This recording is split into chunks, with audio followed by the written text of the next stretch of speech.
স্বাগতম জানাচ্ছি ICT park বগুড়ার আরও একটি নতুন ভিডিওতে। ভিডিওটি নিয়ে সাথে আছি আমি সাইম সোহাইব। আজকের এই ভিডিওতে আমি আপনাকে দেখাবো কিভাবে আপনি ব্লগার ওয়েবসাইটের জন্য প্রায় 100টিরও বেশি থিম খুঁজে পাবেন বা কোত্থেকে পাবেন সেই বিষয়গুলো নিয়ে আজকের ভিডিওতে কথা বলবো। তো এই ভিডিওর ডিসক্রিপশন বক্সে একটি লিঙ্ক দেওয়া আছে, সেই লিঙ্কে ক্লিক করে এই সাইটে চলে আসুন। এই সাইটে চলে আসার পর আমরা দেখতে পাচ্ছি একটু নিচের দিকে যদি আসি, সেক্ষেত্রে দেখেন এখানে কিন্তু অনেক থিম আমরা দেখতে পাচ্ছি। এই সবগুলো থিমই হচ্ছে ব্লগার ওয়েবসাইটের জন্য এই থিমগুলো দেয়া আছে। সো এই থিমগুলো প্রায় এখানে 100টিরও বেশি থিম রয়েছে। এই থিমগুলো চাইলেই আমরা আমাদের যে ব্লগার ওয়েবসাইট রয়েছে সেই ব্লগার ওয়েবসাইটে ব্যবহার করতে পারি। তো কিভাবে এটি ব্যবহার করব এবং কিভাবে এই কাজটি করতে হয় তারই একটি পরিপূর্ণ ধারণা আজকে দেওয়ার চেষ্টা করছি। তো আমি একটি ই কমার্স ব্লগার ওয়েবসাইটের থিম যুক্ত করতে চাচ্ছি। তো আমি একটি ই কমার্স রিলেটেড একটি থিম এখান থেকে নিতে চাই। এই যে এটি একটি ই কমার্স ওয়েবসাইটের থিম। সো এই থিমটা আমরা আমাদের ব্লগার যে সাইটটি রয়েছে সেই সাইটে আমরা এই থিমটি যুক্ত করতে চাচ্ছি। তো এই থিমটি যুক্ত করার জন্য আমরা সিম্পলি এই থিমটি ডাউনলোড করে নিব। তো আমাদের থিমটি ডাউনলোড শুরু হয়ে গেছে। আমরা যদি এখানে ক্লিক করি তাহলে দেখতে পাচ্ছি আমাদের থিমটি কিন্তু ডাউনলোড হচ্ছে, প্রায় ডান হয়ে গেছে। ওকে, সো এবার আমরা যেটি করব সেটি হচ্ছে এই যে যেখানে ডাউনলোড হলো এখানে আমরা যে শো ইন ফোল্ডার যে অপশনটি রয়েছে এই অপশনে আমরা ক্লিক করব, তাহলে আমাদের ফোল্ডারটি ওপেন হবে, অর্থাৎ এটা আমাদের ডাউনলোডের মধ্যেই কিন্তু থাকবে। তো এই যে উপরে আমরা যেই রার ফাইলটি দেখতে পাচ্ছি এই রার ফাইলটি হচ্ছে মূলত আমাদের যেটি ডাউনলোড করলাম সেই থিমটি।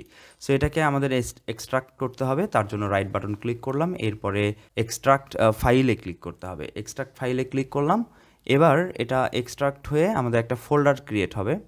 ওকে, এখানে একটা ফোল্ডার ক্রিয়েট হলো। আমরা এখন এই ফোল্ডারটিকে ওপেন করে নিব এবং এই ফোল্ডারকেও ওপেন করে নিব, তারপর টেমপ্লেট। ওকে, এখান থেকে আমাদের এই যে XML ফাইলটি রয়েছে বা এখান থেকে যে ফাইলটি রয়েছে এটি অটোমেটিকলি আমাদের ব্লগার ওয়েবসাইটে কিন্তু আমাদের যুক্ত করতে হবে। তো আমরা এখন ইমেজের ফোল্ডারে একটু দেখি। ওকে, এখানে সব ইমেজগুলো রয়েছে। সো আমরা এখন আমাদের ব্লগার ওয়েবসাইট যেটা রয়েছে ব্লগার ওয়েবসাইটে যাব এবং এই ওয়েবসাইটে আমরা এই যে এখানে লিখেছি SS eShop BD, তো এই ওয়েবসাইটে আমরা ওই থিমটা যুক্ত করতে চাচ্ছি। তো তার জন্য আমরা যেটা করব সেটা হচ্ছে আমরা একটু নিচের দিকে আসব। এখান থেকে আমরা এই যে থিম অপশনটি দেখতে পাচ্ছি, থিম অপশনে ক্লিক করব। থিম অপশনে ক্লিক করার পর এখানে আমরা দেখতে পাচ্ছি এরকম একটি ইন্টারফেস ওপেন হয়ে যাবে। এবার আমরা এখান থেকে অ্যারো বাটনে ক্লিক করব, তারপর রিস্টোরে ক্লিক করব। তো রেজিস্টারে ক্লিক করার পর ঠিক এরকম একটি অপশন আসবে যেখানে আমরা আপলোড অপশনে আবার ক্লিক করতে হবে, কারণ আপলোড করব আমরা এখানে থিমটা। তো আপলোডে ক্লিক করার পর এবার এরকম আমাদের হার্ড ডিস্কে নিয়ে আসবে এবং সেখান থেকে আমরা কোথায় রেখেছি আমাদের থিমটা ডাউনলোডের মধ্যে রয়েছে। সো ডাউনলোডে আমরা চলে যাব এবং এখান থেকে থিমটিকে জাস্ট ওপেন করে দিব। আমরা থিমে চলে আসবো এবং টেমপ্লেটে চলে যাব। টেমপ্লেটে আসার পর আমরা এখান থেকে এই যে XML ফাইলটি রয়েছে এটিকে আমরা জাস্ট সিলেক্ট করব, এরপর আমরা ওপেন করে দিব। ওপেন করে দেওয়ার সাথে সাথে আমরা দেখতে পাবো এখানে কিন্তু থিমটি রিস্টোর হয়ে যাবে। সো রিস্টোরিং থিম দেখাচ্ছে আমাদের এখানে। ওকে, থিমটা কিন্তু রিস্টোর হয়ে গেছে। এবার আমরা যে ওয়েবসাইটটা এখানে ক্রিয়েট করলাম সেই ওয়েবসাইটটাকে যদি ওপেন করতে চাই তাহলে যে ভিউ ব্লগে ক্লিক করব, তাহলে আমাদের এখানে ওয়েবসাইটটি ওপেন হয়ে যাবে।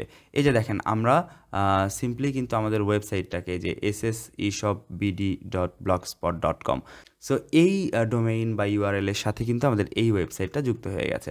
এবার আমরা এই ওয়েবসাইটের যে লেআউটগুলো আমরা দেখতে পাচ্ছি সেই লেআউটগুলো কিন্তু চমৎকার। এই লেআউটগুলোকে আমরা আমাদের মতো করে কাস্টমাইজ করে নিতে পারি। সো তার জন্য আমাদেরকে এই ব্লগার ওয়েবসাইটের লেআউটে আসতে হবে। তো আমি এই লেআউট সম্পর্কে এর পরের ভিডিওতে আলোচনা করব এবং আমি এর পরে আরও কয়েকটি সিরিজ ভিডিও তৈরি করছি এই রিলেটেড। সো আমি দেখাবো যে ওয়েবসাইটের মাধ্যমে কিভাবে একসাথে 3টি ওয়েতে ইনকাম জেনারেট করা যায়। আগামী কোনো একটি ভিডিওতে অবশ্যই সেই বিষয়টি নিয়ে কথা বলবো।